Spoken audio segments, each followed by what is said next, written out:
finger circle both the hip areas just below the outer malleolus and inner malleolus. We place our fingers like this, and then we have the thumbs on the plantar aspect of the foot as we massage both sides of the hip area.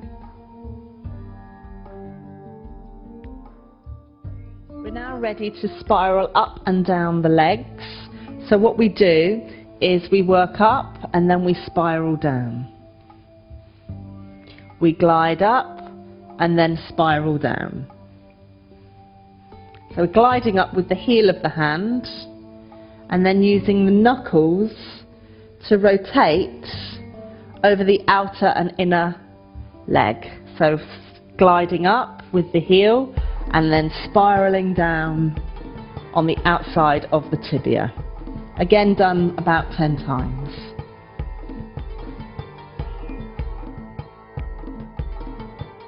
We're now going to work the spine with the stick. So we hold with our left hand the left foot, place our finger over the top of the stick, the Thai foot stick, and then we use it to glide all the way down the inside of the arch, being the spine area.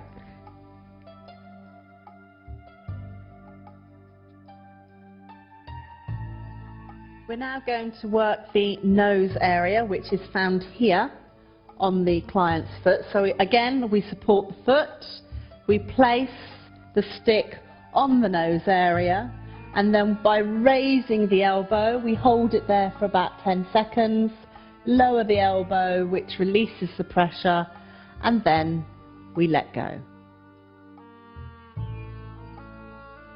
So what we're now going to do is we're going to stretch the dorsal aspect of the feet. So we basically make sure that we're actually higher than the couch ourselves on our chair, and we place our hands over the ankle area as we allow our body weight to stretch down on the client's foot.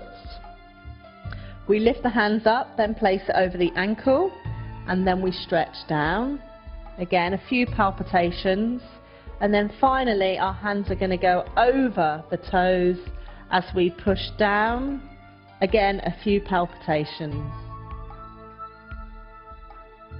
Now what we're going to do is we're going to pummel away at the plantar aspect of the foot, so supporting the foot underneath the heel, keeping quite a loose grip on your fist, and we pummel away at the chest area, the digestive system on the foot,